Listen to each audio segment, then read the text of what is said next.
वाजपेयीजी बोलले की सदनाच्या आतमध्ये विचाराचा संघर्ष ऐकू गेला पाहिजे आणि सदनाच्या बाहेर हा दोस्तीचा आलाप दुमदुमला पाहिजे. क्या बात आहे. पण अश्लीलपणे गांधी फॅमिलीला प्रोजेक्ट करण्याचं आता सोशल मीडियावर सुरू झालेलं. का नाही तुम्ही त्याच्यावर बंदी आणतात की राजकारणातली कुठली व्यक्ती किंवा पक्ष व्यक्ती ही कधी संपली मेलेली असं समजू नका, इंग्लिशमध्ये समजू नका, जोपर्यंत तुम्ही त्या व्यक्तीचं दफन करत नाही किंवा दहन करत नाही. ठीक आहे, मी निवडून येणार नाही असं तुमचं म्हणणं आहे, पण जो निवडून येणार त्याला तिकीट दिलं ती व्यक्ती 2.25 लाखांनी हरते, त्यालाच परत तुम्ही विधानसभेला रिपीट करता. म्हणजे कुठेतरी नेतृत्वाला दिल्लीच्या योग्य तऱ्हेचा फीडबॅक दिला जात नाहीये असं माझं स्पष्ट मत आहे. रेखा गुप्ता यांचा शपथविधी झालेला आहे, पण त्या निवडणुकीच्या पार्श्वभूमीवर काही गोष्टी, काही मुद्द्यांवर चर्चा होणं गरजेचं आहे. भारतीय जनता पार्टीने ती निवडणूक कशी जिंकली किंवा आपची सत्ता कशी, सत्ताभ्रष्ट आप कशी झाली, ह्या सगळ्याचं जरी ठीक असलं तरी सुद्धा काँग्रेसची या निवडणुकीमधली भूमिका आणि त्याबद्दल सविस्तर चर्चा करण्यासाठी माझ्यासोबत आहेत अनंतरावजी गाडगीळ, काँग्रेसचे प्रवक्ते आहेत, खूप जुने जाणते नेते आहेत. तुमचं खूप खूप स्वागत सर.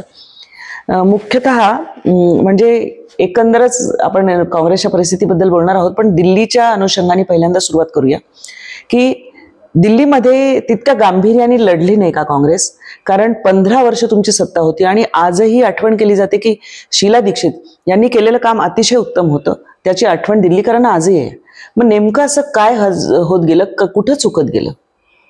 तुमचंच वाक्याने कंटिन्युएशन मी करतो.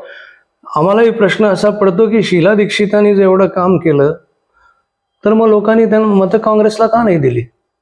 त्यांचं कार्य आज लोक अप्रिशिएट करतात, त्यांच्या मुलाचा पराभव व्हावा. असं आहे की कम्प्लीट राजकारणाच्या आता पद्धती बदललेल्या आहेत. आता पूर्वी विचारांची देवाणघेवाण होत असे, विरोधकांना ऍक्सेप्ट केलं जायचं. एक उदाहरण देतो. संसदेमध्ये अटल बिहारी वाजपेयींचं काँग्रेसला झोडून काढणारं भाषण झालं. त्याच्या प्रत्युत्तरात माझे वडील बॅरिस्टर गाडगीळ प्रत्युत्तरात ते उभे राहिले, त्यांनी भाजपला झोडून काढलं. दोघांची अतिशय इंटेलेक्च्युअल लेव्हलला व्यक्तिगत टीका न करता भाषणं झाली.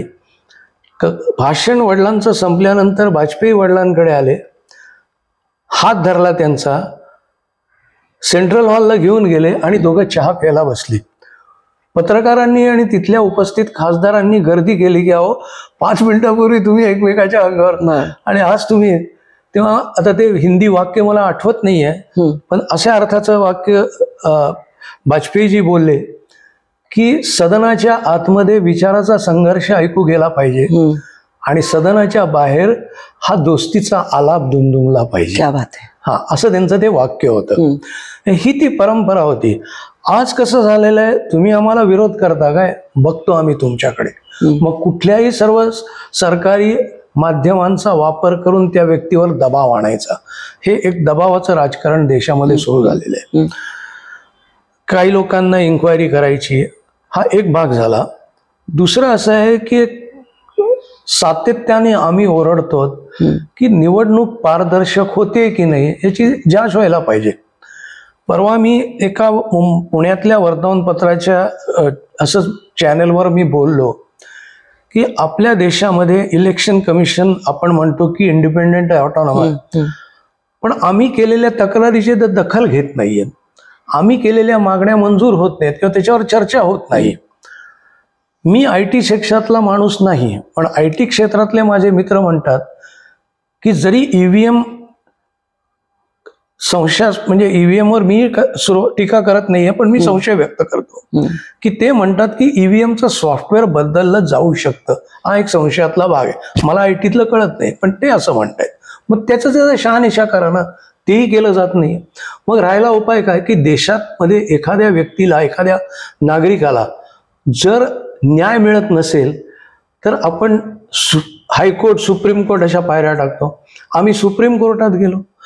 जर कोर्टच म्हणत असेल की घटनेने आम्हाला अधिकार दिलेले नाहीत इलेक्शन कमिशन काही गोष्टींच्या बाबत, न्यायदेवताच जर असं म्हणायला लागली की आम्ही न्याय देऊ शकत नाही, तर आम्ही काँग्रेस जणांनी जायचं कुणाकडे?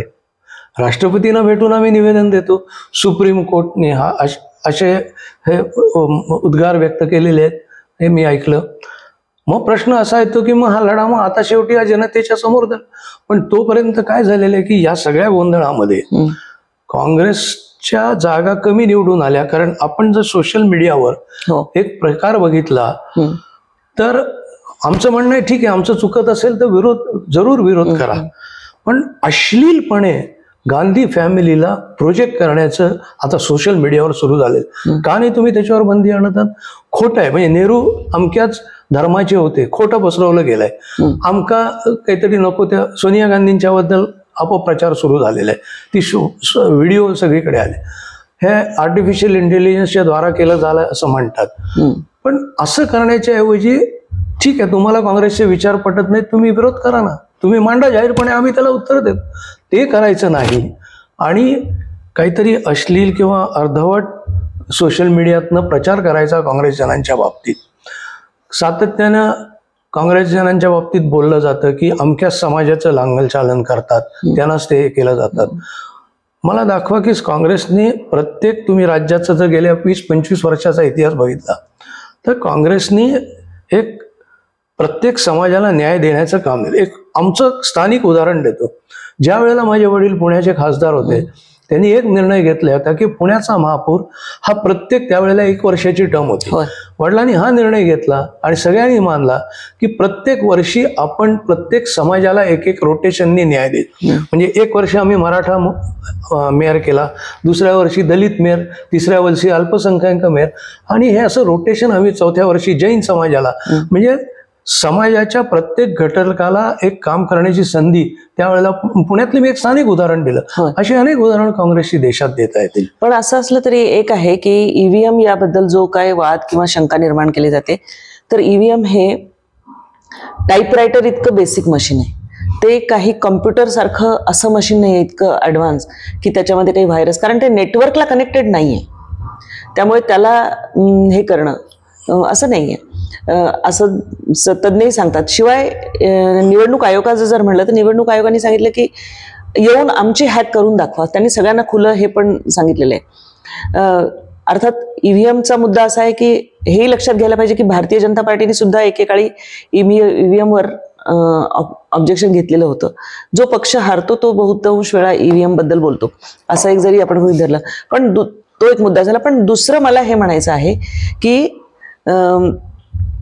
काँग्रेसच्या अंतर्गत जे आहे ते काँग्रेस तेवढ्या गांभीर्याने घेत नाही का? कारण कोर्स करेक्शन किंवा आपली जी जुनी, मला तर खूप असं वाटतं की जुनी करन्सी काँग्रेसची जी आहे, जे जुने जाणते नेते आहेत, त्यांचा योग्य उपयोग होत नाही का पक्ष संघटनेमध्ये?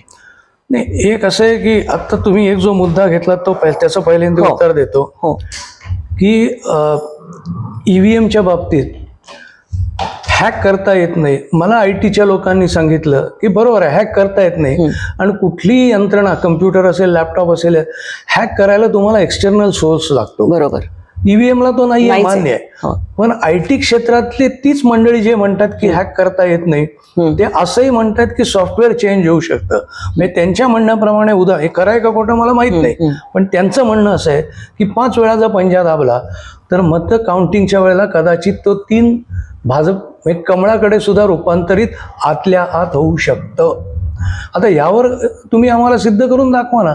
बरं, दुसरं असं आहे की ईव्हीएमचा आग्रह का? अमेरिकेसारखा प्रगत राष्ट्र बॅलेट पेपरवर निवडणुका घेत आहे, इतके वर्ष भारतात त्या झाल्याच, मग तुम्ही तसं का करत नाही आहात? हे लोकांना अजून पटत नाहीये.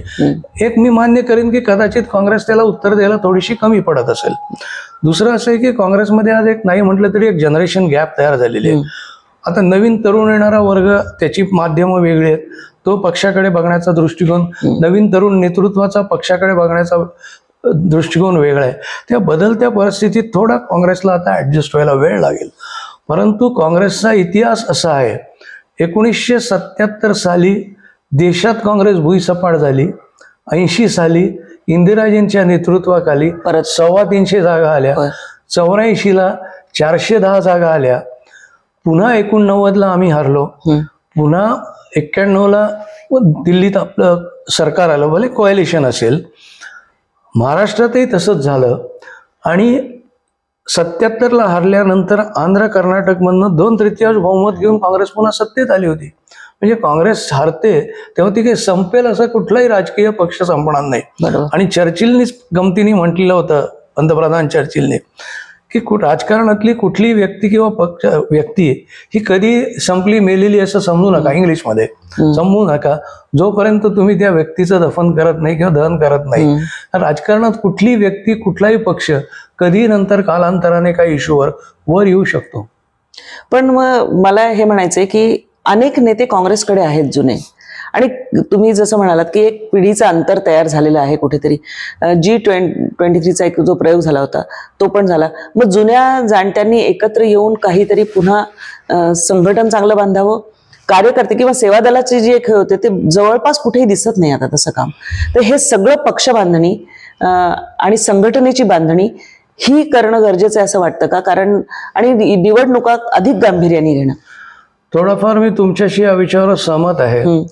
कारण आत्ता मला थोडासा फरक काँग्रेसमध्ये असा दिसतोय की पूर्वी म्हणजे मी टीका म्हणून बोलत नाहीये, पण पूर्वी मी लहानपणापासून काँग्रेस बघितली आहे. कॉलेज जीवनापासून मी परदेशात मी होतो, तो जर भाग सोडला तर काँग्रेसची पार्लमेंटरी बोर्ड राज्याची, म्हणजे मी महाराष्ट्रापुरतं बोलतोय, यशवंतराव चव्हाणांच्या काळात, वसंतदादा पाटलांच्या काळात 4-4, 5-5 दिवस पार्लमेंटरी बोर्ड चालायचा. रात्री 1-1 वाजे मी वडिलांबरोबर जायचो आणि त्याच्यामध्ये प्रत्येक उमेदवार आणि मतदारसंघाची तासनतास चर्चा सुरू आहे. गेले काही 6-7 वर्ष मी बघितलं, कधी 2 तासात कधी 1 दिवसात पार्लमेंटरी बोर्ड संपला. पुण्याचंच उदाहरण देतो. जो मतदारसंघ माझ्या आजोबा वडिलांनी लाखांनी जिंकला, त्या मतदारसंघात मी निवडून येणार नाही असं दिल्लीत लोकांनी सांगितलं. काल परवा मला खूप काँग्रेसच्या लोकांनी सांगितलं. मी काँग्रेसच्या ऑफिसमध्ये गेलो असताना काही लोक भेटले 24 अकबर रोडला. सगळ्यांना आश्चर्य वाटलं. आणि इतकंच नव्हे तर मला काल वाईट वाटलं की काल काँग्रेस हाऊसवर गेल्यावर त्यांनी मला एकाने प्रश्न विचारला, एका व्यक्तीने, की अरे तुम्ही इथे कसे आलात? म्हटलं का, अरे आम्ही ऐकतो की तुम्ही पक्ष सोडला. म्हणजे मी कधीच सोडलेलं नाही. अन्याय हो काही हो, मी सोडलेलं नाहीये. 100 वर्ष माझं घराणं काँग्रेसची इमान राहिलेलं आहे. आणि फरक एवढाच आहे की ज्या ठिकाणी पुण्यामध्ये ठीक आहे मी निवडून येणार नाही असं तुमचं म्हणणं आहे, पण जो निवडून येणार त्याला तिकीट दिलं ती व्यक्ती 2.25 लाखांनी हरते, त्यालाच परत तुम्ही विधानसभेला रिपीट करता. म्हणजे कुठेतरी नेतृत्वाला दिल्लीच्या योग्य तऱ्हेचा फीडबॅक दिला जात नाहीये असं माझं स्पष्ट मत आहे. कारण काँग्रेसच, आपण कसब्याचाच प्रयोग जर बघितला तर बाहेरून आलेले, म्हणजे जो भारतीय जनता पार्टीवर आरोप होतो तर काँग्रेसने सुद्धा बाहेरून आलेल्या नेत्याला दिलं. ते त्या एका विशिष्ट परिस्थितीमध्ये निवडून सुद्धा आले, म्हणजे हे मान्य आहे. पण नंतर पुन्हा हे त्यांनाच हे देणं, आणि त्यांनी जुने जाणते कार्यकर्ते, म्हणजे तुम्ही तर मला आजकाल काँग्रेस भवनात पुण्यामध्ये मोठ्या कार्यक्रमांना खूप क्वचित दिसता. कदाचित तुम्ही मुंबईत जास्त असता हेही कारण असू शकेल, किंवा पक्ष संघटन तुम्हाला बोलवत नाही. नेमकं काय आहे? एक तर पहिला हा प्रचार आहे, कारण मी व्यावसायिक दृष्ट्या सुद्धा बिझी आहे. मी पुण्याच्या कार्यक्रमात असतो. परवाच एक उदाहरण देतो. युवक काँग्रेसचा कार्यक्रम झाला. त्या कार्यक्रमाला मी व्यासपीठावर हजर होतो. त्या व्यासपीठाचे फोटो पण आहेत. पण वर्तमानपत्रातल्या पुण्यातल्या काही लोकांनी माझं सोडून सगळ्यांची नावं छापलेत की हे कार्यक्रमाला हजर होते. मग हे मुद्दामून नाही का चाललं? म्हणजे ही व्यक्ती राजकारणात पुण्यात फार पुढे येऊ नये याच्याकरता मी तुम्हाला पुरावे देतोय. मी स्टेजवर बसलेलो आहे, फोटो आहेत तसे, पण सर्व उपस्थितांची नाव आहेत, फक्त माझंच नाव पुण्यातल्या काही वर्तमानपत्रांनी गाळलंय. असं करायचं. आता मी जर सांगितलं नाही तर जसं तुम्ही म्हणालात की कार्यक्रमात दिसत नाही, लोक नाव वाचल्यावर अरे अनंतराव कार्यक्रमात नाहीत, हे जाणीवपूर्वक माझ्याबद्दल चाललेलं आहे. हायकमांडला काही गोष्टी या सांगितल्या गेल्या. म्हणजे 2014चं उदाहरण देतो. 2014ला ज्या वेळेला सोनियाजींच्याकडे प्रस्ताव गेला की महाराष्ट्रातनं आता राज्यपाल नियुक्त आमदार करायचे आहेत, मला कौतुक वाटलं की त्यांनी तिथल्या लोकांना सांगितलं की काँग्रेसच्या अडचणीच्या काळात दररोज 4-4, 5-5 चॅनलवर मी आनंद गाडगीळांना लढताना बघितलंय. बॅरिस्टरांच्या पश्चात अजून त्याला काही दिलेलं नाही. माझ्या निर्णयात बदल होणार नाही. यावेळचं काँग्रेसचं नाव आमदारकी करता राज्यपाल नियुक्त मध्ये आनंद गाडगिळे असेल. आणि मला आनंद आहे की साहित्य कॅटेगरीमध्ये मला बसवलं गेलं आणि त्यावेळेला सुद्धा कोर्ट केसेस झाल्या आमच्या विरोधात, पण काही झालं नाही. कारण माझे 50हून अधिक लेख महाराष्ट्रातल्या प्रमुख राष्ट्रीय पातळीवरच्या वर्तमानपत्रातनं प्रसिद्ध झालेत, माझी पुस्तकं प्रसिद्ध झालेत. त्यामुळे कोर्टात सुद्धा हे मुद्दे टिकू शकले नाहीत माझ्या बाबतीत. पण कुठेतरी मला दिसतंय की मला टार्गेट केलं जात आहे. काय कारण आहे, कोण करतंय, आणि दुसरी पक्ष संघटना कशी असावी असं तुम्हाला वाटतं?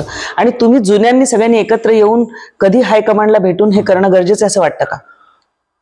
पक्ष संघटना, माझं मत असं आहे की आता पक्षाने रस्त्यावर येण्याची वेळ आहे.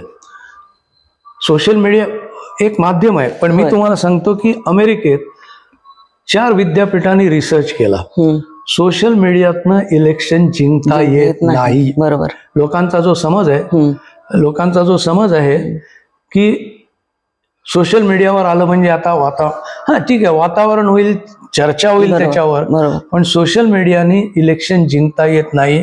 आता काही लोक, मी जेव्हा असं बोलतो तेव्हा म्हणतात अमेरिकेत आहे. म्हटलं असं नाही, मनुष्य स्वभाव सगळीकडे सारखाच आहे, विचारसरणी थोडी वेगळी असेल. त्यामुळे आम्हाला रस्त्यावर उतरून आंदोलन करायला पाहिजे. आता परवा युथ काँग्रेसनी महाराष्ट्राच्या आणि पुण्याच्या रस्त्यावर उतरून एक आंदोलन केलं. मी युथ काँग्रेसमध्ये असताना सारखी आंदोलनं होती. आमच्या सरकारच्या, काँग्रेसचं सरकार असूनही आम्ही महागाई कमी करण्याकरता आंदोलन केलेलं मला आठवत आहे.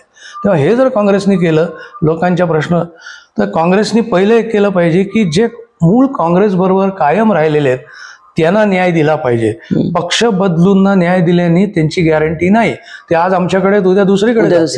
तुम्ही त्यांना न्याय द्या, रस्त्यावर उतरून आंदोलन करा लोकांच्या प्रश्नां, आणि हायकमांड ज्याला आम्ही म्हणतो, सगळ्याच पक्षात हायकमांड असतं, पण राज्यातल्या नेत्यांची जबाबदारी आहे की आपलं जे दिल्लीतलं हायकमांड आहे त्याला योग्य तो फीडबॅक दिला जातो की नाही. मी नेहमी म्हणतो की मी काय मोठा राष्ट्रीय नेता नाही किंवा मी काय कुठला राज्याचा मोठा नेता नाही, पण काँग्रेस अध्यक्षा, तत्कालीन अध्यक्षा सोनियाजी गांधी यांची दर 3-4 महिन्याला माझी भेट व्हायची.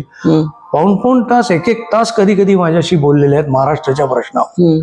महाराष्ट्राच्या नुसत्या काँग्रेसच्या नाही तर इतरही मराठी माणसाच्या प्रश्नावर त्यांनी माझ्याकडनं काही चर्चा करून माहिती घेतलेली आहे.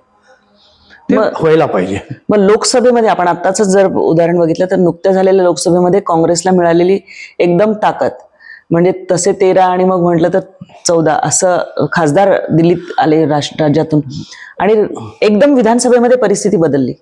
विधानसभेमध्ये एकदम वेगळं चित्र झालं. तुम्ही कधी दिल्लीत, तुम्ही इतक्या वेळा येत असाल, कधी प्रयत्न केला की सोनिया गांधींना याबद्दल बोलूया, त्यांच्याशी संपर्क करूया आणि त्यांना सांगूया, किंवा तुम्ही सगळ्या जुन्या नेत्यांनी भेटून? मी त्यांना लिहित असतो हल्ली, कारण हल्ली त्या फारशा भेटत नाहीत, काही तब्येतीचंही कारण असेल, त्यामुळे ते जास्त आता हे करत नाहीत, प्रमुख कार्यक्रमालाच ते असतात. पण माझं त्यांच्याबरोबर लिखाणात संपर्क कायम असतो. तुम्ही विधानसभेचा, लोकसभा आम्ही जिंकली आणि महाराष्ट्रात विधानसभा आम्ही हरलो, त्यालाही अजून संशयाला जागा आहे.